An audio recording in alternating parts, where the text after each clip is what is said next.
Bueno, pues muy buenos días a todos.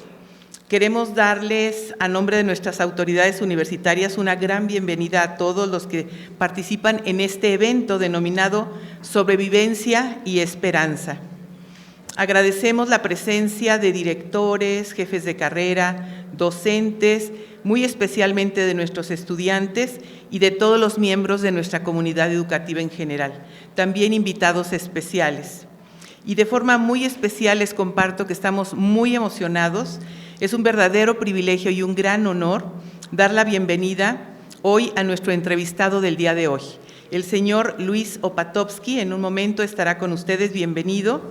Le agradecemos muchísimo su gran disposición para participar en esta valiosa y enriquecedora entrevista con la presencia de nuestra comunidad educativa e invitados.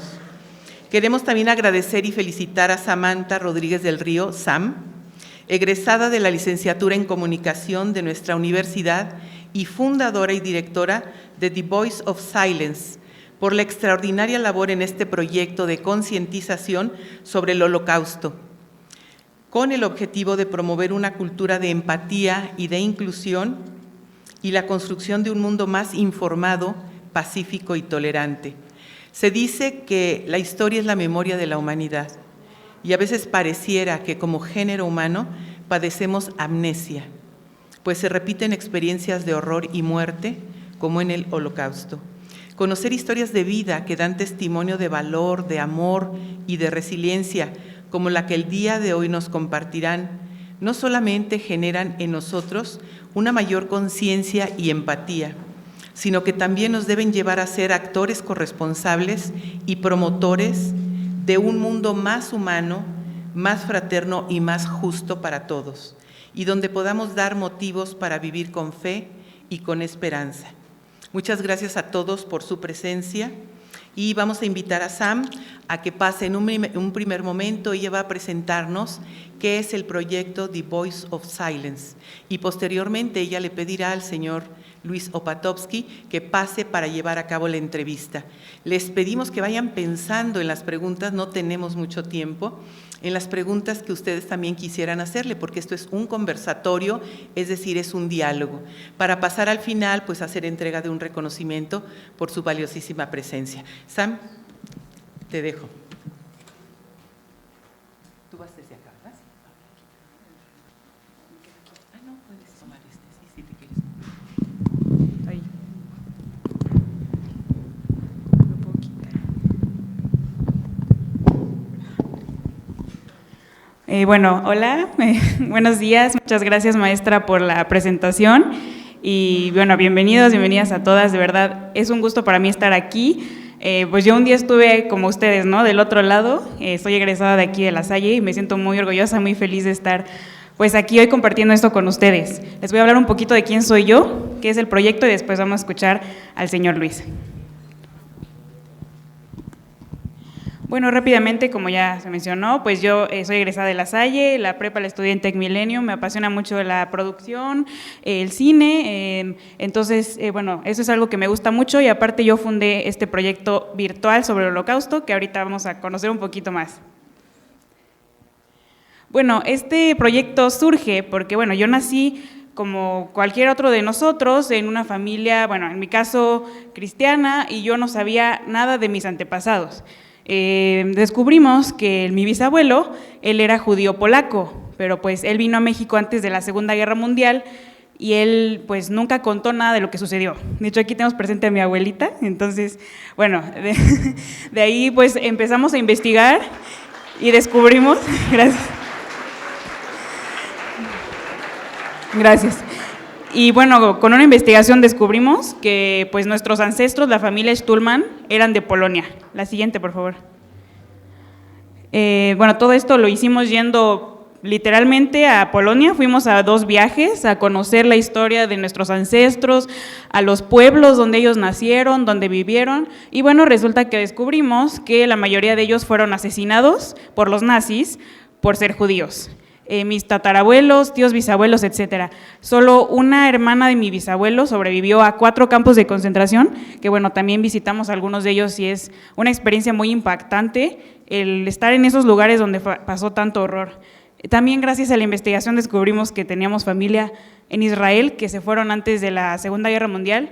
Entonces, bueno, con eso también quiero siempre animarlos a todos a que indaguen un poco de dónde viene su familia. A veces ustedes o sus papás, su mamá tiene algún apellido que dicen, no, pues ¿de dónde será? Y pues de ahí hay toda una historia que no sabemos. Bueno, también quería dar una pequeña introducción sobre el Holocausto. Me imagino que la mayoría pues tenemos noción un poco, ¿no?, de qué es lo que sucedió, pero es importante. El Holocausto fue el asesinato sistemático de 6 millones de judíos y más de 15 millones de otros grupos de personas, entre ellos gitanos, homosexuales, testigos de Jehová y bueno, cualquiera que se opusiera al régimen nazi. Esto fue pues realizado por Adolf Hitler, que él subió al poder en Alemania en 1933 como canciller de Alemania con el partido nazi. Digo, ya tenían todo un panorama preparado y es muy larga la historia, ¿no? O sea, no es como que él llegó y le lavó el cerebro a todos, sino que ya era una ideología que desde siglos se venía como creando en Alemania y en los países alrededor. Entonces, pues estuvo todo listo, empezaron a deportar a los judíos de toda Europa, principalmente los judíos que fueron el blanco más grande, a campos de concentración, a guetos también. ¿Qué fueron los guetos? Fueron áreas aisladas en las ciudades y pueblos, donde aislaban a los judíos principalmente en pues, lugares pequeñísimos. En un departamento podían vivir 5 familias, se morían de hambre, se morían de enfermedades, de pues, las condiciones tan terribles, del clima, de muchas cosas. Y bueno, ahí es donde les ponían una famosa estrella que está ahí. Si han visto alguna película, seguro han visto pues, algún prisionero con una estrella. Ahí los ponían para identificarlos, ¿no?, para deshumanizarlos. Y pues los campos de concentración, el más conocido es Auschwitz, seguramente algunos lo han visto en alguna película, bueno, creo que todos es el más conocido, pero hubieron miles y miles de campos de concentración a lo largo de Europa y exterminio, que bueno, la mayoría de ellos lo que hacían era explotarlos laboralmente, pero también pues asesinarlos sistemáticamente, que eso es lo que caracteriza al Holocausto. Entonces, bueno, fue algo terrible, ¿no? Pasó de 1939 a 1945 en la Segunda Guerra Mundial. La siguiente, por favor. Bueno, aquí un dato curioso es que, no sé si han visto igual en alguna película documental, que hay muchos sobrevivientes que tienen un tatuaje, como esta señora que ven aquí. Bueno, los que eran tatuados con un número de serie eran los que estuvieron en Auschwitz, en campo de concentración. En los demás campos no se tatuaba, por eso ahorita que escuchemos al señor Luis, por ejemplo, él no tiene tatuaje porque él estuvo en otro campo. Pero bueno, es como un dato curioso. Y nada más para que se imaginen la magnitud, solamente en Auschwitz hubieron 1.3 millones de prisioneros, y de los cuales 1.1 fueron asesinados. Entonces, o sea, puede sonar muy frío hablar de cifras, pero quiero que se imaginen que pues esas personas pudimos ser alguno de nosotros, pudo haber sido algún familiar, pudo haber sido algún amigo, y eso es lo que cuenta cada historia personal, porque en ese entonces fueron los judíos perseguidos, ¿no? Fueron los testigos de Jehová, los discapacitados, pero cualquiera de nosotros por alguna característica algún día puede ser perseguido, entonces por eso es tan importante conocer la historia. Bueno, pero a lo largo del Holocausto no todo obviamente fue horrible lo que se cometió, pero también quería recalcar que hubo gente buena que se paró frente a la injusticia y quiso hacer algo al respecto. Gente común y corriente como nosotros, aquí hay algunos ejemplos. Aquí ven a una enfermera, ella se llamó Irena Sendler, era una enfermera polaca católica y salvó a más de 2,000 niños, gracias a que pues ella los escondía, los iba a sacar de los guetos, las familias se los entregaban. Bueno, aquí hay muchas historias, pero uno que también quería que conocieran, que es más cercano a nosotros, que casi no se habla, es el que está a la esquina inferior, allá con el sombrero. Él fue un mexicano, Gilberto Bosques, cónsul de México en Francia, y gracias a que él expidió visas, obviamente no era legal, pero expidió visas, se salvó mucha gente, judíos y también de otros grupos, pero bueno, hubieron muchas personas que hicieron el bien en medio del terror. Entonces eso nos hace reflexionar a nosotros también, ¿no? De que cuando veamos una injusticia podemos hacer la diferencia. Todos ellos, la mayoría salvaron a miles, una persona salvó a miles de personas, entonces nosotros con una acción pequeña podemos hacer la diferencia. Entonces, bueno, es como la breve introducción al Holocausto. Ya pasando un poquito como al proyecto The Voice of the Silence, bueno, como han visto, nuestro eslogan es recordar para no repetir. Bueno, creo que todos hemos escuchado la frase, ¿no? De que quien no recuerda la historia está condenado a repetirla, pues justamente nos basamos en eso. Yo creé este proyecto a partir de la investigación que hicimos de mi familia, me inspiró mucho, ¿no? El hacer este proyecto y que se diera a conocer lo que sucedió en el Holocausto. Y ustedes dirán, bueno, tal vez para ti sí, porque tus bisabuelos, tatarabuelos lo sufrieron, pero pues yo qué, ¿no? Pero no, el Holocausto se puede aprender como un referente para combatir el odio, la discriminación, pues todo lo malo que aqueja nuestro mundo, ¿no? Y creo que lo vemos en cualquier ámbito. Pues ya ven, en la escuela, en cualquier lado, siempre hay alguien que se burla de otro compañero, se burla de alguna persona por ser diferente. Entonces, eso es lo que nos enseña el Holocausto, que no podemos hacer como distinción, ¿no? Que todos somos iguales, somos seres humanos y valemos lo mismo. Entonces, pues justo ese es nuestro objetivo, ¿no? Como enseñar sobre la historia del Holocausto, combatir los prejuicios y desinformación en torno al Holocausto y también al judaísmo. Un ejemplo muy rápido. Seguramente, a ver, levante la mano quien ha escuchado como Hitler era judío. ¿Alguien lo ha escuchado? Pues es un mito. Existen muchos mitos que pues a través se van difundiendo, entonces bueno, es lo que tratamos de contrarrestar. También acerca del judaísmo. Hay muchos estereotipos que hoy en día es como, no, pues es que todos los judíos son ricos, todos los judíos son tacaños, y en realidad esos son como bases de un asesinato masivo de millones de personas. Bueno, lo que hemos hecho con este proyecto empezó en la pandemia, en 2020, entonces había sido virtual hasta ahora que esta es mi segunda conferencia presencial. Bueno, hacíamos entrevistas internacionales con personas de muchos países, también pues hemos colaborado con un buen de museos, escuelas, universidades, organizaciones. Y bueno, también a través de redes sociales, ¿no? Concientizamos sobre lo que sucedió en el Holocausto, pues con cualquier público que quiera escucharnos. Bueno, este es el equipo que tenemos para que se den cuenta, ¿no? O sea, las 4 chicas que estamos en este equipo, pues somos jóvenes, somos chicas, ninguna de ellas no tienen tampoco nada que ver aparentemente con el tema, pero les apasiona y bueno, cada una ayuda en algo en el proyecto, en difundir en redes sociales. Jessica es mi mano derecha y es historiadora y bueno, yo comunicóloga, pero bueno, me atreví a fundar este proyecto. Bueno, aquí están como las diferentes personas que hemos entrevistado, sobrevivientes del Holocausto, como vamos a tener hoy aquí, también, bueno, descendientes de ellos, ¿no? Hijos, nietos, directores de documentales, de proyectos relacionados al Holocausto, autores de libros, descendientes de héroes, como los que les mencioné, que se llaman Justos entre las Naciones, bueno, también expertos, historiadores, y una de las más impresionantes que hemos hecho es con el último fiscal de los juicios de Nuremberg. De hecho fue con la Facultad de Derecho aquí en La Salle también, muy interesante. Entonces, bueno, esos son como todos los que hemos entrevistado y bueno, cada uno tiene una historia impactante que yo sé que igual lo iban a quedar pues muy inspirados con la historia del señor Luis. Bueno, también aparte de entrevistas hacemos luego eventos de conmemoración, solo como dato curioso, hay como 2 fechas importantes de conmemoración en el año sobre el Holocausto. Una acaba de pasar en enero, el 27 de enero es el Día Internacional en Memoria de las Víctimas del Holocausto por la ONU. Entonces, bueno, luego hacemos eventos así como un foro con varios sobrevivientes del Holocausto.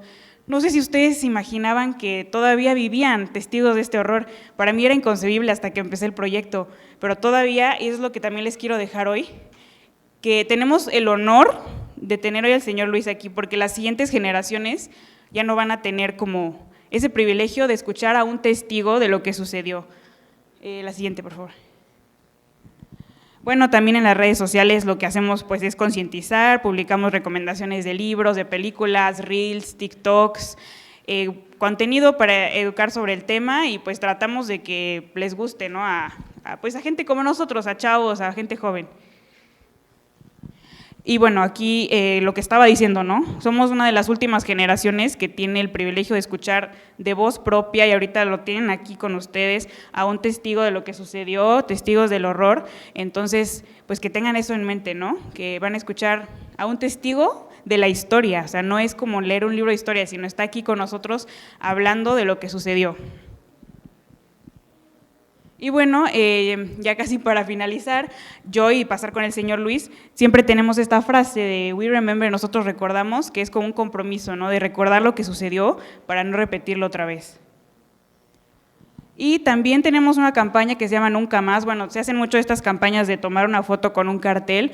Igual si alguien quiere sumarse, al final voy a tener unos carteles allá también con el señor Luis, pero bueno, esa campaña es justo para, pues, para decir nunca más, ¿no? Que no suceda algo parecido, basta el odio, basta la discriminación. Y bueno, muchas gracias. Igual si quieren seguir nuestro proyecto, ahí están las redes sociales. También tenemos un grupo de WhatsApp donde compartimos pues las invitaciones a todo lo que hacemos.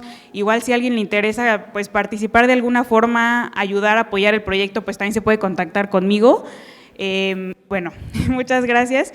Ahora quiero pasar ahora sí, rápido. También si quieren conocer más del proyecto y conocer a las que trabajamos en el proyecto, el siguiente miércoles 1 de marzo vamos a tener en Zoom un evento donde vamos a hablar del proyecto, de quién es cada una, de qué es lo que hacemos, van a poder preguntar, entonces también están invitados.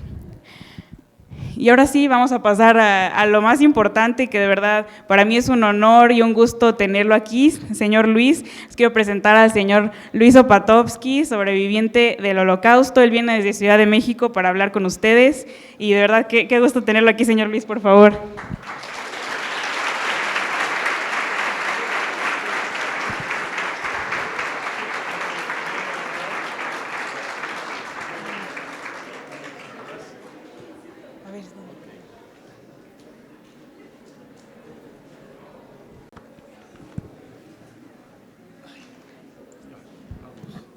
¿Lo va a sacar o después? ¿Lo va a sacar o después? Después, ¿verdad? Sí. Hola. ¿Probando? Ah, sí.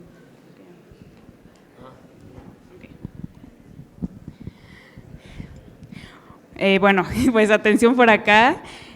Vayan pensando si tienen alguna pregunta. Yo ahorita le voy a preguntar al señor Luis sobre su vida, pero igual si tienen preguntas las vamos a poder responder en un momento. Entonces, pues bueno, espero que sea de mucho aprendizaje.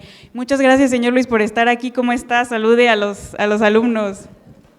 Bueno, primero quiero agradecer a la Universidad La Salle, a todo su equipo, el director, el profesor, maestros y todo, y principalmente a la señorita Samantha Rodríguez y su familia, toda su familia que siempre me han apoyado y con mucho gusto aquí estoy.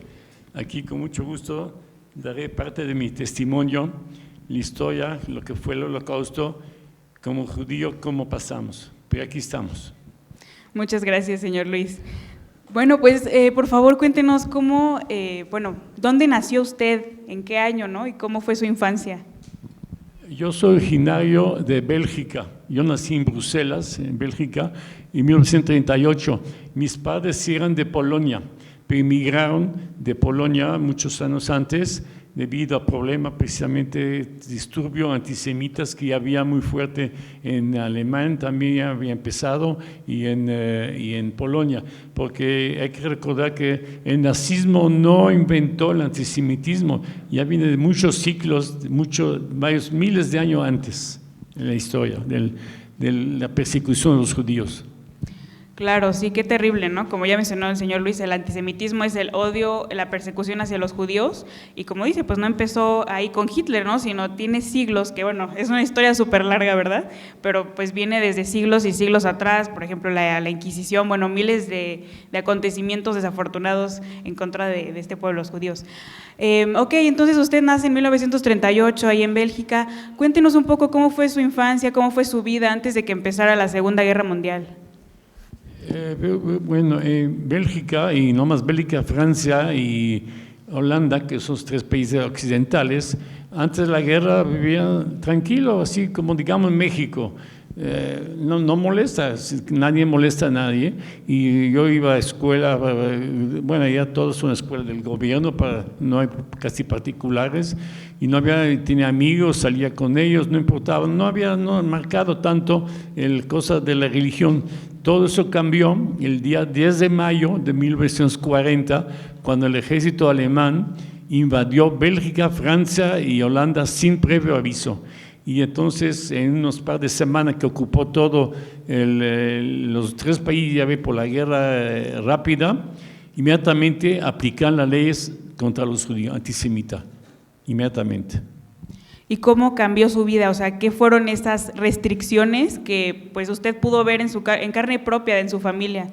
Claro, en ese momento, lo primero, el primer día que ya la ley se empezó, mi mamá me llevó a la escuela normal, inmediatamente el portero les dijo, lo siento, no puede usted entrar. ¿Cómo? No, pues es una ley del gobierno alemán que impuso que no puede entrar judío. No podía salir a la calle, no podía jugar, no podía ir a un parque, todo, no podía subir inclusive el servicio público, mis amigos no estaban alejados, estaba yo solo. Y nos obligan precisamente a todos los judíos para distinguirnos la famosa estrella. Esta. La tenemos que poner en la ropa, así, obligatorio, para distinguirlo. Muchas veces adelante y también atrás, muchas veces. A tal grado la discriminación, una de las tantas, iba uno en la calle, no podía uno ir si andaba caminando en la banqueta. Tenemos que ir en la calle. Un perro, si subía en la banqueta, le cuidaba más, ese sí tenía derecho, pero uno como ser humano no podíamos. También tenemos ahí en esa parte de ropa, no hubo, como dijo aquí Samantha, guetos donde nos encerraron, pero sí nos obligaron de no salir, había toque de queda desde las 6 de la tarde hasta las 6 de la mañana, no podíamos salir de nuestra casa, no podíamos ir a cualquier cosa a comprar alimentos, únicamente había un lugar muy específico donde únicamente judíos con una tarjeta de racionamiento que se hacía en la guerra, únicamente con ciertas cosas nos damos, digamos, un huevo o 2 al mes, le damos, no sé, un pedazo de pan y así, cosas de esas. O sea, totalmente discriminado, hasta ahí. Sí, la verdad que una situación muy difícil, ¿no? Imagínense ustedes, el señor Luis dice que pues él era niño y ya no lo dejaron ir a la escuela. Digo, nosotros ya no somos niños, pero imagínense que un día llegaran aquí y les dijeran, no, es que ya no puedes estudiar porque, pues no sé, porque eres tal religión o porque eres de tal origen. La verdad que terrible, ¿no? Y usted siendo niño, pues digamos que es como que te roban la infancia, ¿no? En cierto modo, tenían que madurar más rápido. Y cuando, comienza la guerra dice que pasa todo esto, ¿no? Que ya no lo dejan ir a la escuela, que ya no puede salir a la calle libremente, todas estas restricciones. ¿Qué sucede después con su familia? ¿A dónde la mandan o cómo es que sucede? Bueno, precisamente al principio pedían precisamente a las familias que cada uno llevaba las cosas de valor, como digamos la delegación, policía alemana, que era candelabro, ya ve que antes todo era de plata, antes todo era de cristal, no es comita de plástico, de vidrio, sobre todo una cosa muy importante, el radio, porque era la única manera de comunicación, y hasta la ropa de cama había que llevar, y al cambio de eso te daban un papel sin valor alguno, que los tenían guardados, guardaban esos valores. Entonces, pero mientras empezaba a haber redadas, empezaba gente a desaparecer, hombres más bien, hombres desaparecieron, entonces hubo comités judíos y no judíos antifascistas, antinazi, que dijeron hay que esconderse. Entonces estuvimos en áticos, estuvimos como digamos en la campaña fuera de la ciudad, escondido en bodegas, en donde sea, sobreviviendo, ciertamente escondido, apoyado de otra manera con la población belga, autónoma belga, cristiana, 100% que nos apoyó, porque en Bélgica no había esa cosa de antisemitismo y nos apoyó, pero desgraciadamente llegó un momento de todo termina y fuimos denunciados por colaboradores, porque había muchos colaboradores que buscaban intereses económicos y de uno, mis padres tenían fábrica textil, la desmantelaron, roban toda la mercancía, todas las telas, los departamentos, todos los saquearon, aprovecharon, hasta que fuimos denunciados y entonces nos llevó inmediatamente a una prisión, como si fuéramos delincuentes, con cientos de personas ahí en el patio, en el piso, porque ahí no había sillas, no había nada, esperando no sabíamos qué. Ahí empezaba precisamente nuestro dolor tremendo, ahí hasta la cárcel. El único baño que había era una cubeta, imagínense, para 80 personas, una cubeta. Y entonces, ¿qué ha pasado? Ese viaje tardó 2 o 3 días, había que hacer la necesidad en la ropa. ¿Qué hace uno? La gente. Y no sabíamos de dónde, pasó un par de días hasta que llegamos en la noche en un lugar totalmente desconocido. Sí, no, la verdad que qué terrible, y ese era como el proceso que muchos vivían, ¿no? Como decía, despojo de todas sus propiedades, privación de derechos de trabajar, o sea, les quitaban las fábricas, las casas, todo, y bueno, después, ya ve que estuvo escondido en varios lugares, pero pues sí, siempre había gente, como menciona, que pues lamentablemente denunciaba cuando había judíos escondidos, que es lo que le sucedió. Y pues sí, como ya escucharon, el traslado es en tren, pues es algo terrible, ¿no? Todos los sobrevivientes cuentan que, pues sí, en realidad fue algo terrible. Y ok, entonces a ustedes los trasladan en este tren tan terrible y dice que llega a un lugar que pues no sabía dónde era. ¿A dónde los llevaron? Aparte, ya que llegamos a la noche, siempre los trenes llegaban en la noche, y se abrió las puertas y yo calculo que un 10% había gente muerta, definitivamente, sobre todo adultos mayores que necesitaban medicamento o atención médica, bebés que las madres no le pudieron dar la leche, no había alimento, o sea, una cosa terrible, olor espantoso, se abrió las puertas y no sabíamos dónde, vimos nomás un letrero que decía en alemán, campo concentración Stutthof, ese es uno de los tantos. En Alemania hubo 250 campos de trabajo forzados, es la diferencia de Polonia, donde ha ido Samantha y yo he ido varias veces, allá era campo de muerte directamente prácticamente, y en cambio en Alemania obligaban a los adultos mayores a trabajar, trabajos como esclavos prácticamente, pocos alimentos, sin medicina, sin cuidado, maltratos, frío, no tener ropa y trabajar hasta agotamiento. Y la gente se moría en las máquinas porque todo eran fábricas subterráneas para hacer equipo militar, todo para hacer piezas de aviones, de los cohetes, de las ametralladoras, rifles, tanques, todo eso estaba hecho. Porque bajo tierra, porque Alemania estuvo bombardeada todo el tiempo, a mitad de la guerra hasta el final, un par de años, día y noche con bombardeo de los aliados, los ingleses y los americanos, canadienses, eso, bombardearon a Alemania. Entonces, todas las fábricas alemanas se pusieron subterráneas, exactamente. Pero claro, inclusive a tal grado que muchas veces, para que cuando era muy fuerte los no bombardeaban los campos, nunca llegó, pero sí hacían ruido y todo.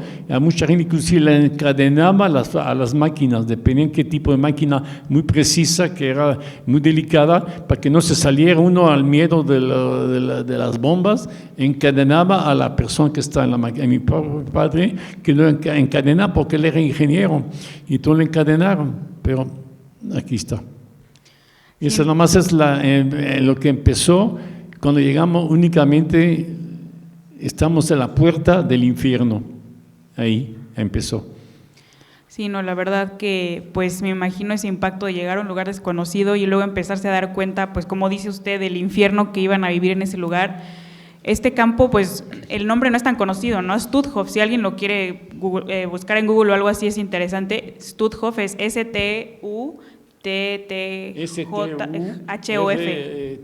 Ajá, bueno, sí. Está en el norte de Alemania, arriba de Hamburgo, cerca de la frontera, a 60 kilómetros de Danzig, que es la frontera polaca actualmente. Sí. Y enfrente está el mar Báltico, y del otro lado está Lituania, Letonia y todo, que es una parte muy fría de Alemania. De por sí hace mucho frío porque hay mucho bosque, entonces muy frío esa sección. Claro. Y bueno, cuéntenos qué experiencias lo marcaron más de de estar en el campo de concentración, que seguro fue terrible. O sea, ¿qué trabajo hacía usted como niño? Porque bueno, se sabe que en otros campos los niños pues no les servían de nada y los mataban, pero bueno, en este caso usted tenía, ¿qué? 6, 7 años, ¿no? Claro. ¿Cuál era su trabajo? Bueno, también decirle, inmediatamente cuando llegó los trenes, inmediatamente separaron a las familias. De un lado las mujeres, de otro lado hombres y de otro lado los niños de 6 a 12 años. Entonces, para estar ahí separado. ¿Qué pasa? Inmediatamente nos llevaron a los niños a unas barracas totalmente sin higiene, con olor horrible de las letrinas. Y ese día, hablamos de ese día, llegamos tan cansados que nos llevan a lo que no se puede llamar cama, sino esa cosa de madera, y no uno solo, sino eran de 4 o 5 muchachos, nos estamos juntando y eso nos calentaba, porque no había cobija, no había sábanas, lleno de chinches, era paja lo que había abajo. Imagínense con frío de 10, 15 grados bajo cero, estando ahí. Y el otro día, inmediatamente, nos formaron allá adentro, nos quitaron nuestra ropa y nos pusieron, que todos conocen, los famosos pijamas de cuadros, como si fuéramos delincuentes, bajo orden de soldados que estaban ahí cuidándonos día y noche. Después, inmediatamente, el siguiente día, a las 5:30 de la mañana, empezó una sirena y había que ir todos, hombres y mujeres, como un patio grande y pasar lista por grupos de 20 o 30. Había que pasar la lista con un número, porque otra cosa, ya llegando al campo, todas las pijamas tienen un número. Entonces, no te llamaban por tu nombre. Ya no eras una persona, eras un número. Entonces nosotros estábamos un grupo de 20 niños y había que decir 1, 2, 3, yo soy el 3, el 5, el 4, y si faltaba uno, el soldado iba a buscarlo en la cama, digamos, o si estaba y a rastros, como fue enfermo o no podía caminar, los metía, había que estar ahí. Aunque no se podía parar y estaba tirado en el piso, tiene que cumplir y la llamaban. Después nos daban, ¿cómo fue el alimento? A cada uno nos pusieron un pocillo, como se usaba antes de peltre, colgado, para darnos de comer, que era en unas ollas como las de tamales, esas grandes, y con un cucharón nos daban ahí con una especie de café negro, quién sé con qué tenía, no daban cubiertos, no había servietas, no había vasos, nada. Ahí mismo, terminando los alimentos, los pocos que daban, que eran puro desperdicio de alimento, ahí mismo había que tomar agua, porque ahí no se daba ni refresco ni cosa de esa, del agua, que era de los bebederos donde los animales tomaban agua, ahí mismo había que sacar la llave y tomar esa agua. Bueno, esa es una parte. Después regresamos a esas cabañas ahí, totalmente sin saber qué ha pasado. Ahí tampoco no se estudiaba, estaba prohibido estudiar. No nos dan nunca un alimento como un dulce, un chocolate, un pan, nada, ni un juguete, ni nada, ni algunas cosas. Nuestro trabajo que hacía son esos trabajos. Éramos obligatorio la limpieza de las letrinas con las manos, porque no daban herramienta. Imagínense meterse a sacar los excrementos. Aparte, los famosos letrinas no es como aquí que tiene un baño privado, sino eran unas tablas como 10, 15 metros y cada metro había un hoyo y no había privacidad, no había si uno hacía una necesidad era delante de la gente, porque ¿dónde se podía hacer? Entonces había que hacer esa limpieza. Después también había que recoger de las mismas fábricas, así como esos vagones de las minas que suben arriba, llenos de desperdicios de las fábricas, había que guardarlas. Y así nos traían todo el día. Y otros días a veces había que llevar trabajos inútiles. No sé, nos decían, vaya de qué lado, hay unas piedras, increíble, no entiendo cuál era el motivo hasta la fecha, que lleva tal piedra a aquel lado y también a regresar. Y así nos traían, y si no, estábamos tirados con un miedo, porque eso sí, era un miedo terrible. Había que tener una disciplina. Cuando pasaba uno de esos soldados, siendo niño, había que pararse firme y decir el número. Si pasaba uno y decía, yo soy el 5, yo soy el 8, esto. También otra cosa, en esos campos había niños de Alemania, había niños de Polonia, había niños de Francia, de Bélgica, de Holanda. Entonces se hizo grupos Por ejemplo, yo que Bélgica habla francés, entonces yo estaba pegado con un grupo de muchas franceses y niñas francesas porque no podía juntarme con alguien de Polonia o de Alemania o de Letonia, yo no hablo ese idioma. Y entonces eso supuestamente nos apoyamos definitivamente esos grupos. Un alimento que sin querer nos ayudó a sobrevivir, que fue que una persona nos indicó a los niños, es cuando se terminaba esa famosa olla de los alimentos y raspamos con las uñas todas las paredes de la misma olla, porque era manteca de cerdo, y eso es seguramente un poco de caloría para el cuerpo, y eso un poco ayudó a sobrevivir. Entonces, aparte, el campo estaba totalmente electrificado, con 2 vallas electrificadas. Aparte, todo el campo alrededor, avisaron, está todo minado, no había manera de escapar, definitivamente. Allá la única manera de escapar era la muerte, no había otra manera. Estos son, hay muchas más anécdotas, pero esa es una parte de mucho sufrimiento. A duras penas, mi mamá o mi papá o algún padre de algún compañero, aunque sea de otra nacionalidad, se acercaba y llegaba a medianoche y atrás de la choza, ahí de la cabaña, mandaba un mensaje. Entonces nos acercamos todos, varios grupos. Yo soy Luis como Patosky, yo soy Juan López, el otro es Martín, lo que sea. Oye, mando un saludo a mi padre, a mi mamá, lo que sea. O al revés, ellos mandaban, yo soy tal persona y mando un saludo a tal hijo, pero también a los demás que esa es la comunicación, porque no había comunicación, ahí estábamos totalmente encerrados. No se sabía, no había comunicación, ya no había periódico, no había radio, no se sabía nada. Nosotros no sabíamos ni cómo andaba la guerra. Claro, y después ya al final un poco, debido a que la Alemania nazi perdió la famosa batalla de Stalingrado en Rusia, ahí empezó a haber chismes de que los alemanes iban ya de regreso, que ya habían perdido la batalla, y esa fue una batalla importantísima. Con eso empezó el declive de todo el ejército alemán. Entonces había esos rumores. ¿Así es? Sí, pues la verdad que imagínense, ¿no? Ser niño, el señor Luis, 6, 7 años, primero que te separen de tus papás, ¿no? Que de por sí eso aterra a un niño. Y después, pues todo lo que nos está contando, o sea, no tener ni qué comer, tener que hacer trabajos inhumanos, vivir con miedo de que algo te vaya a pasar, ver la muerte por todos lados, ¿no? Porque imagino que siempre veía, pues no sé, personas que se morían, que asesinaban, etcétera, ¿no? Claro. Un detalle, el hambre era tan grande de que si uno tiraba, yo vi por mi ojo adulto mayor que a veces sin querer tiraba un poco de líquido en el piso, se agachaba y lamaba en el piso como si fuera un perro para lamar. Imagínense cómo es el hambre. Aparte les quiero preguntar, ¿cómo se quita el hambre? Relativamente, ¿cómo se engaña el estómago? ¿Cómo se engañaba? Nos daban a chupar una piedra. Se chupa una piedra y eso de momento engaña un poco el estómago, relativamente. Así era.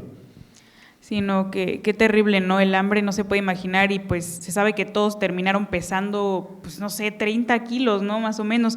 No, yo salí pesando 15 kilos, y imagínense, menos, tengo nietos de 5 años que pesan más de 5 años, ahí está, pesan sí. El doble.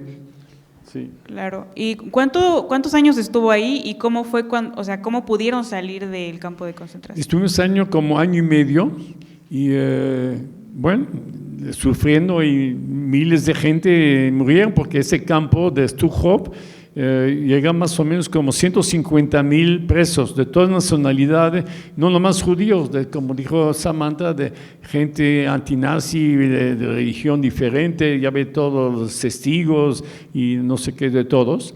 De eso, el 60% falleció de hambre, de maltratos, de agotamiento. Ahí está.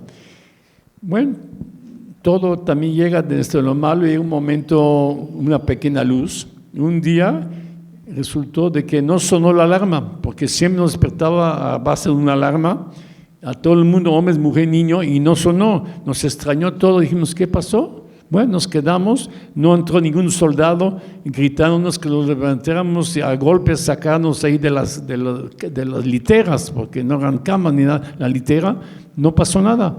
Era las 6, era las 6:30, las 7, y ¿qué pasó? No, se asomó un poquito alguien así y vio que no había movimiento, nos extrañó. Bueno, después de repente pasó un par de horas y de repente se abrieron las puertas y entraron muchas mujeres gritando, ¿dónde está Juan, Francisco? Digamos, y uno oía la voz que dijeron, Luis, ¿dónde está Luis? Yo me llamo Luis. Era mi mamá que me estaba buscando, no me reconocía, de tanto delgado, la ropa que estaba, la ropa, no había cambio ahí de pijama, la misma ropa del día, con eso dormía uno, y de lavar, no había de dónde lavar prácticamente, estaba todo desmacrado, todo sucio, yo tampoco reconocí casi a mi mamá, tampoco porque hacía meses que no la había visto, y a esa edad pues no puedo, de momento me deslumbró, hasta que me logró, me vio, me abrazó, me besó y me dijo la libertad. Y yo dije, ¿la libertad? ¿Qué es la libertad? No sabía ni lo que era la libertad. Dijo, no, vamos a salir libre, vente, vámonos todos. Y todo el mundo, los que tenía su madre o su padre recoger a sacarlos, nos fuimos todos hasta la salida, digamos, del campo que estaba antes todo bardeado, todo con cable eléctrico. De repente vimos acercándonos 2 tanques americanos, Patton, que se llaman Patton, llegan hasta la entrada y tumban la puerta y se metieron.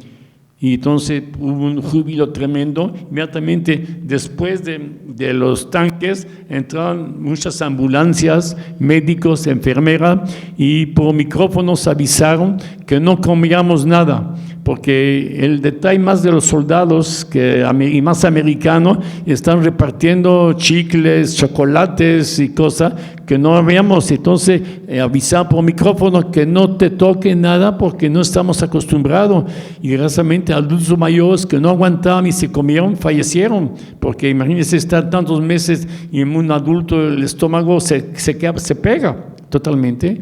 Entonces, bueno, con cuidado, mis papás me dijeron, te has cuidado, no toques nada.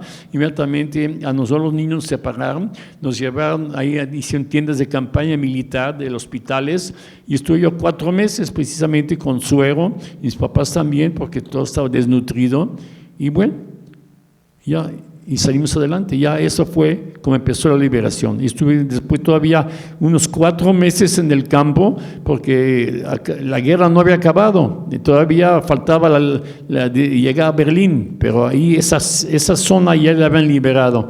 Entonces pasó todavía unos meses y ya. En 1945. ¿Perdón? 1945. 45, que terminó el 10 de mayo 45, ya finalmente. Y aquí vinieron unas a finales al principio, no, más o menos a mitad de abril, entonces todavía sigue la guerra, más adelante en los territorios, hasta que por fin cayó Berlín y entonces ya se acabó la guerra.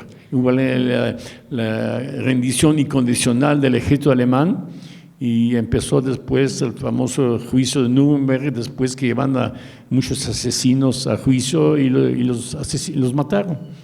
Claro. Bueno, para irnos ya un poquito más rápido, porque creo que se nos está yendo el tiempo, y que también puedan hacer preguntas de algo que no les haya quedado claro, algo que ustedes sientan. Quisiera nada más preguntarle, pues brevemente, ¿cómo es que llegó a México, no? ¿Cómo está hoy aquí con nosotros? Bueno, vamos a hacer un brinco grande. Yo llegué a México hace más de 65 años. El barco que estuvo. Sí, ¿cómo se llama? Es el boleto. Llegué a Veracruz, por eso, como la primera tierra que pisé de México fue Veracruz, siempre les digo, me siento veracruzano. Y me gusta la música de Veracruz. ¡Viva Veracruz! Me encanta.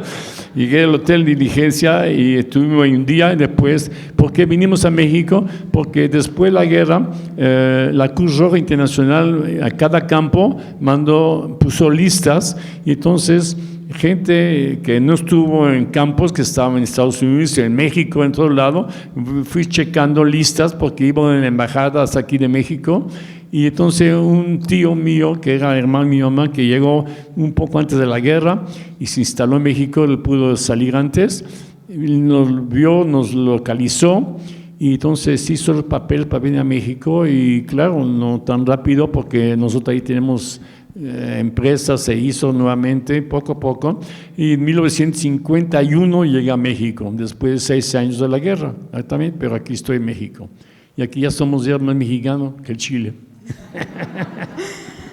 Sí, no, pues aparte todos mis hijos son mexicanos, yo tengo 6 hijos, todos mexicanos, ahí está, 100%. Bueno, aquí nada más, digo, ya para ir rápido, bueno, aquí usted estudió, ¿no? En ingeniería. Bueno, sí, no sé sí, estudié ingeniería politécnico, eso es, conté a ustedes, yo soy del poli. Bueno, aquí también está uno de sus hijos, nada más para que pues nosotros nos demos cuenta el impacto de que alguien sobreviva, ¿no? Ya usted tiene mucha descendencia, ¿no? Sí, esos son hijos míos, todos son arquitectos, ingenieros, todos han estudiado. Aquí estoy yo en el Muro de los Lamentos, que se llama en Jerusalén, con lo que nos usamos, que es manto, que nos usan para rezar. Y aquí estoy también, aquí junto pues ese es en Polonia, en una fosa común, estoy ahí pegado. Y aquí arriba, ese es un rabino muy importante de la comunidad judía de México, 2 hijos míos. Y inclusive van a ir conmigo a Polonia nuevamente, que me van a acompañar, y ahí estoy haciendo lo que llamamos nosotros la bar mitzvah, que es como la comunión, nosotros nomás que es a los 13 años. Resulta de que no la pude hacer y la hice después de casi 75 años después, la hice en lo que es para nosotros el más sagrado, el Muro de los Lamentos, que es el Kotel HaMaravi en hebreo. Entonces la pude hacer y, perdón, es que me emociona toda esa cosa, y tuve yo con 400 invitados.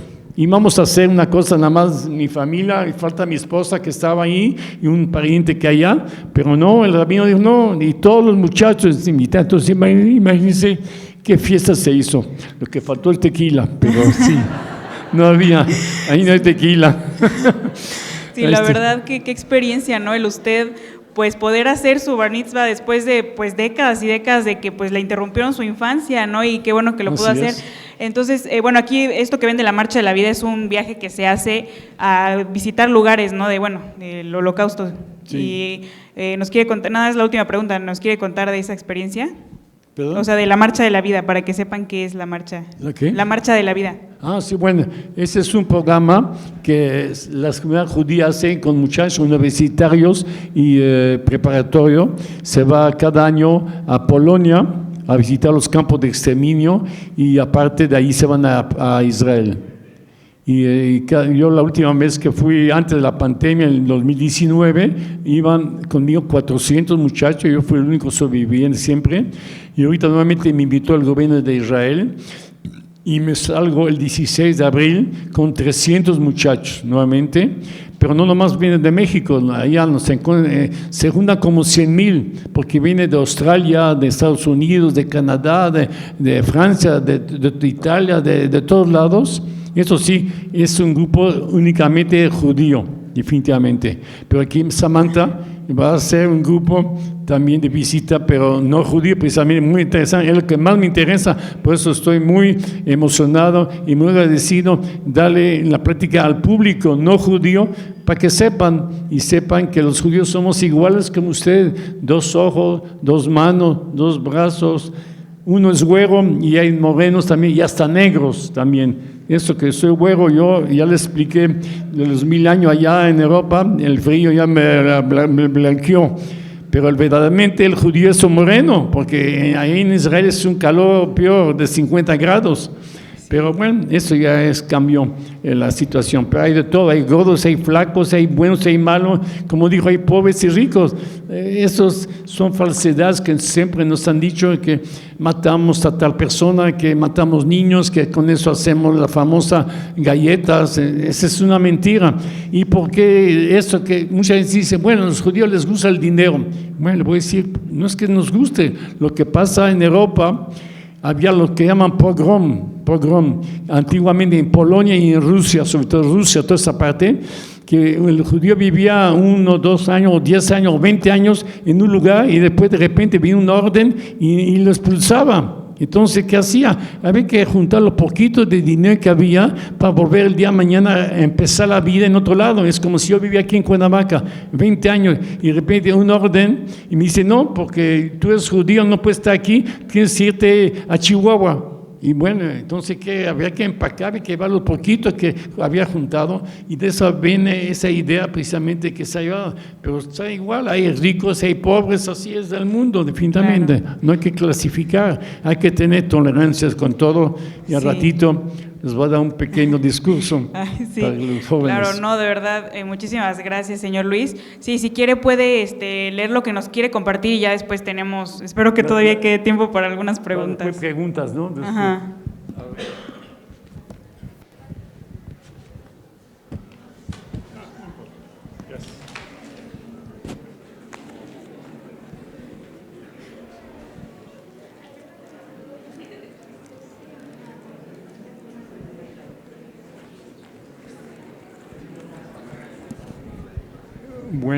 Bueno, siempre les digo y pregunto, ¿cómo sobreviví?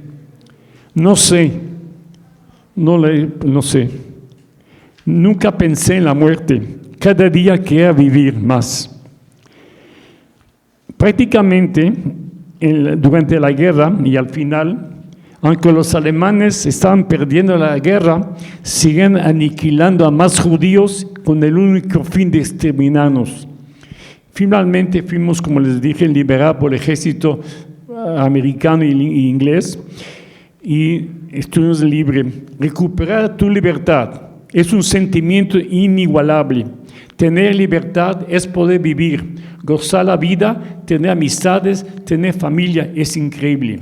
Las pocas personas que sobrevivimos el horror de los campos de concentración y de exterminio, al salir, pasamos mucho tiempo en hospitales, delgados y débiles. Cuando regresé con mis padres a nuestra casa, la encontramos totalmente destruida, saqueada y los negocios saqueados. Los nazis y los colaboradores se habían llevado todo. Pero poco a poco la vida empezó a regresar a la normalidad, si se puede llamar así, así se puede llamar, después de sobrevivir el peor capítulo de la historia de la humanidad.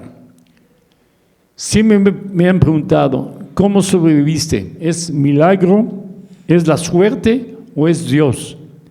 Yo mismo nunca puedo contestar, no sé, no se puede explicar, pero aquí estoy. 1,5 millones de niños y jóvenes como ustedes fueron asesinados. 4,5 millones de hombres y mujeres, todos judíos, asesinados. Un total de 6 millones de judíos fueron aniquilados por la bestia nazi, que tenía un único propósito de borrarnos de la faz de la tierra. Siempre me pregunto, de esos millones de niños, ¿cuántos de ellos hubieran sido grandes científicos? ¿Cuántos de ellos hubieran sido extraordinarios artistas? ¿Cuántos de ellos hubieran aportado a nuestro planeta en grandes beneficios, como lo han hecho personalidades como Moisés, fundador del monoteísmo, sacó al pueblo judío esclavizado de Egipto y lo condujo a su tierra? Jesucristo, fundador del cristianismo, con más de 1.300 millones de católicos en todo el mundo. Karl Marx dio al mundo la base actual de los derechos obreros. Sigmund Freud, padre del psicoanálisis, la medicina del alma. Albert Einstein dio al mundo la ley de la relatividad, base de la era moderna, etc. Y últimamente Mark Zuckerberg, fundador del Facebook, todos judíos. El 25% de los premios Nobel son judíos. Nosotros en población mundial somos el 0.000. En todo el mundo somos únicamente 15 millones de judíos. Aquí en México no llegamos a llegar a 50,000, porque muchas veces me han preguntado que subía un taxi ahí. Oiga, ustedes son millones, no un millón, aquí nomás somos 50,000 en México, y en todo el mundo únicamente 15 millones, éramos 18, pero al iniciar, pero ahorita con las nuevas generaciones. Aparte, lo más importante, el pueblo judío aportó el libro más famoso del planeta, que todos conocen, la Biblia, con los 10 mandamientos, los cuales son la base de la civilización occidental judía cristiana, todos judíos. El Holocausto se convirtió en la vergüenza de Europa. El Holocausto no fue el primer genocidio, tampoco el último, pero sí el más devastador por el número de víctimas y por producirse en pleno siglo XX en el corazón de Europa. Hubo 50 millones de muertos en total por la Segunda Guerra Mundial. Si bien el programa de persecución incluyó otros grupos como gitanos, eslavos, opositores políticos, etc., la población judía fue la más afectada. Intentar comprender el porqué de un exterminio tan brutal, tan deliberado y sistemático, además de permitido por las otras grandes naciones, es imposible. Alemania, país que en su inmensa mayoría aceptó con indiferencia la deshumanización total del pueblo judío, alentada por el nazismo.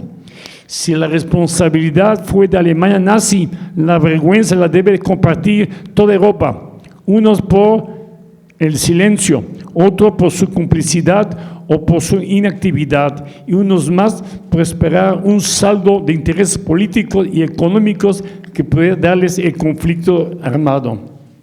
Debido a los prejuicios, ignorancia, fanatismo y complicidad de la gente que apoyó todas las leyes antisemitas promulgadas por los nazis. Ahora les pregunto, ¿por qué tanto odio al pueblo judío? El pueblo judío ha sufrido asesinatos, inquisiciones, racismo, nazismo y un holocausto, pero el pueblo judío sigue vivo, el pueblo judío es eterno. El holocausto fue posible debido a la traición de las élites políticas, complicidad de médicos, jueces, políticos, intelectuales, educadores y gran parte de la sociedad que ciegamente creyó y siguió la ideología nazi. Pocos reprobaron las conductas racistas y pocos ayudaron a las víctimas. ¿Cómo fue posible que esta política obtuviera una amplia aprobación en Europa? Y no nomás en Europa, sino en gran parte de Europa, perdón, no nomás Alemania, sino en gran parte de Europa, queriendo el exterminio sistemático de todos los judíos. En la Edad Media, con programas de inquisición, se buscaba acabar con el alma judío, expulsando a los que no se convirtieran al cristianismo y matando a los que lo vigían.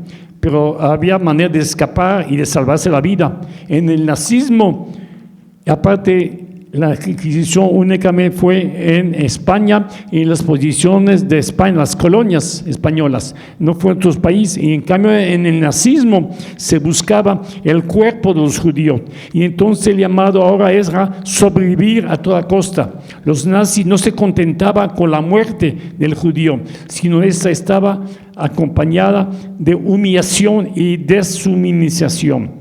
El hecho de sobrevivir en el holocausto es una forma de heroísmo. Ahora, jóvenes, ¿qué debemos hacer? Jóvenes deben prometer y recordar que nunca serán indiferentes ante la incitación de cualquier odio. Nunca más tolerarán el racismo y el antisemitismo, que nunca más serán indiferentes frente a la enorme atrocidad e impunidad. Hablarán y actuarán contra el odio. Ustedes deben cuidarse del fanatismo, ya que no respete la vida humana. Todos los días vemos lo que está pasando en Irak, Afganistán, ahorita Ucrania, Siria, y etcétera. Masacres enteras de hombres, mujeres y niños por una ideología radical. No crean que estos lugares están lejos. El odio se propaga como una bacteria en una epidemia. Escenarios como las matanzas en París, Niza, Bruselas, Madrid, etcétera, terrorismo, son crímenes de odio, crímenes de una ideología intolerante al prójimo. Hoy en pleno 2023, este odio desafortunadamente está latente. Debemos utilizar todas las herramientas para combatir los prejuicios y la intolerancia y que emanan a la falta de educación, desinformación e ignorancia. En la educación, según me parece, mi punto de vista, se encuentran las bases para concientizar y discernir entre lo bueno y lo malo. El odio conduce al genocidio, es producto del miedo y la ignorancia. Ambos deben combatirse por medio de la educación. Es la mejor herramienta que contamos. Pero hoy, jóvenes, también ustedes deben ser tolerantes frente a los demás. No importa su color, su raza, su religión, su pensamiento, deben reflejar los valores por la humanidad, por la búsqueda de un mundo mejor. Mi responsabilidad actual no radica en señalar o juzgar a los demás, consiste en transmitirles a través de mi propio testimonio que el odio no debe llegar a ningún lugar y el que lucha por extinguirlo es un héroe para que evite que nunca más vuelva a suceder algún holocausto en cualquier parte del mundo.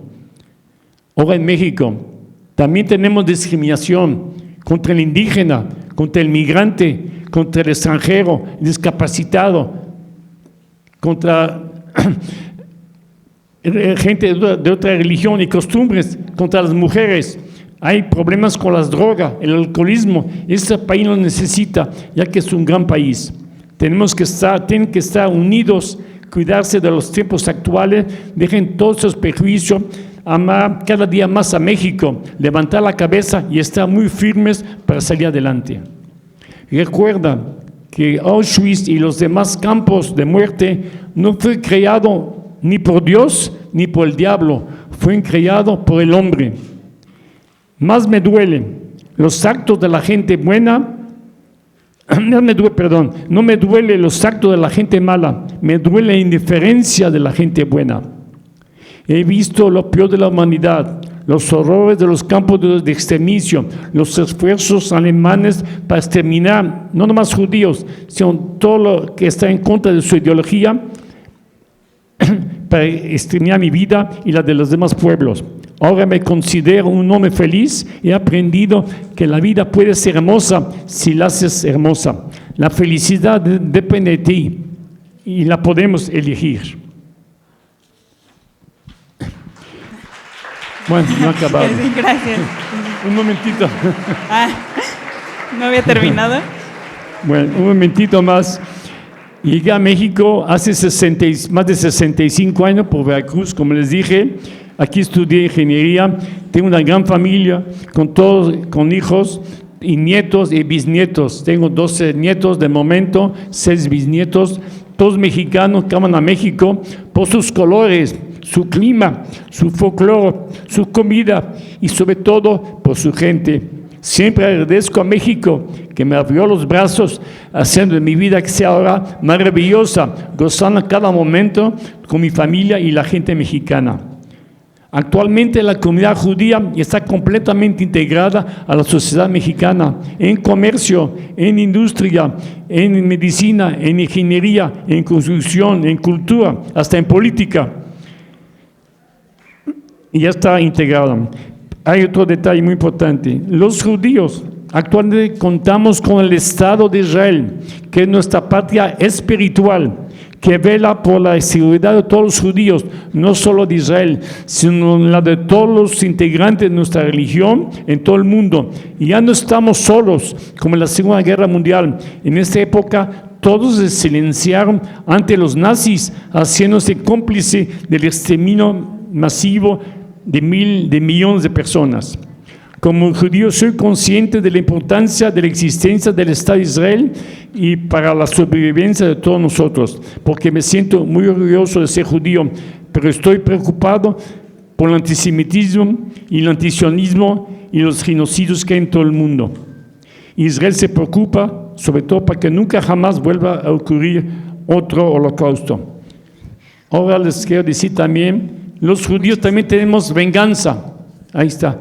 Pero les voy a decir, nuestra venganza es muy diferente. ¿Cuál es nuestra venganza? Nosotros los judíos no somos como los asesinos alemanes nazis y sus colaboradores.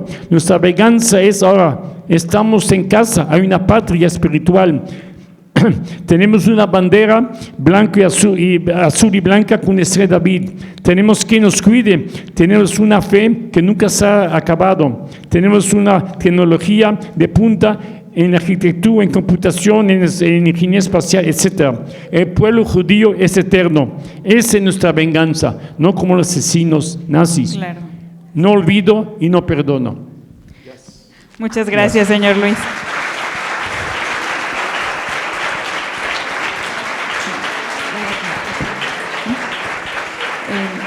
Bueno, no sé si alguien quiera preguntar. Ah, claro, si alguien tiene una pregunta, anímense. Yo le quería preguntar, ¿qué edad tenía cuando estaba en el campo de concentración? ¿Y cómo sintió usted el cambio una vez que salió de ahí?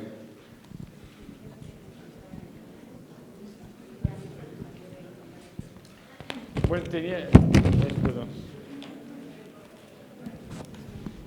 cuando entré el campo ya tenía prácticamente 8 años, pero ideológicamente o con la presión ya tiene mucho más edad, porque había sufrido tanto que uno ya no tenía esa edad de 8 años, ya me parecía ya era adulto, porque así nos trataban como adultos, definitivamente. Bueno, como les dije, en principio, siendo un niño, digamos 10 años, ¿cómo se llama? Es difícil explicar que, claro, que sentía una alegría que, primero, la familia, que podía encontrar mi papá y mi mamá, que es lo primero que busca un joven, un niño, su familia. Y después ya no había golpes, ya había gritos, había alimentos. Eso ya hizo que cambiara totalmente. Y claro, no nomás, aparte del hospital, también estuvimos bajo tratamiento psicológico, porque no era fácil nada más salir del infierno al paraíso. Eso hay una etapa que nos tardó meses para recuperar, entender, y había un miedo terrible al principio, cualquier cosa, yo estaba pegada a la falda de mi mamá, así es como niño exactamente, porque había ese miedo, eso tarda años hasta que se quite, pero gracias a Dios, pues estoy bien en ese sentido, o sea, bueno, tantos años se va uno curando, pues saben porque me he dedicado y le salió adelante y he dicho hay que salir adelante, hay que ser positivo. Y eso, después, aunque está uno en el infierno, hay que salir adelante y por eso deben ustedes ser siempre positivo en todas las épocas. Yo tuve también época en México donde había problema económico, ya ve como todos los negocios hay buena y después baja también, y en un momento una vez que también tuve fuerte problema económico, yo dije tengo que salir adelante y salen adelante. Entonces yo les digo a ustedes sigan adelante, hagan su carrera, que es el futuro de ustedes tienen un país precioso, no lo dejen y quieran a México. Aunque tenemos frontera con Estados Unidos, México es mejor que cualquier lado. Con todo y todo, ¡viva México!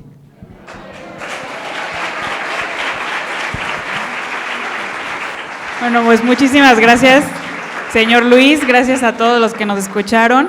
También, bueno, si a alguien le queda una pregunta, yo sé que ya no hay ahorita tiempo, pero igual al final si no se pueden acercar con nosotros, de verdad, igual para una foto, lo que quieran, la verdad estamos dispuestos los dos y muchas gracias.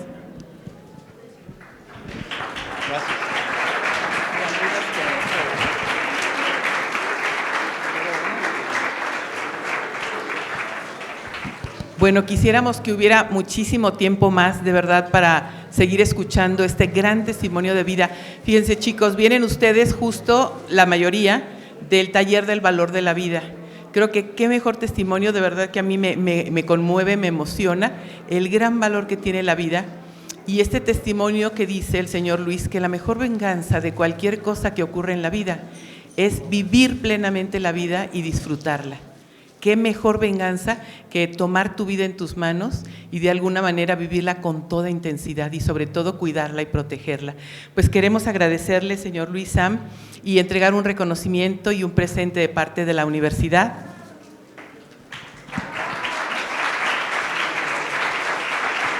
Al señor Luis Opatowski por su valiosa participación y su gran testimonio en este conversatorio sobre vivencia y esperanza.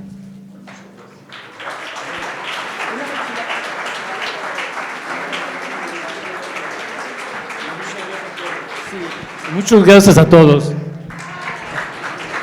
Y un reconocimiento a Sam por este maravilloso proyecto que de verdad abona muchísimo a una cultura de paz, a una cultura de inclusión y sobre todo a promover el amor como hermanos entre todos nosotros. Sam.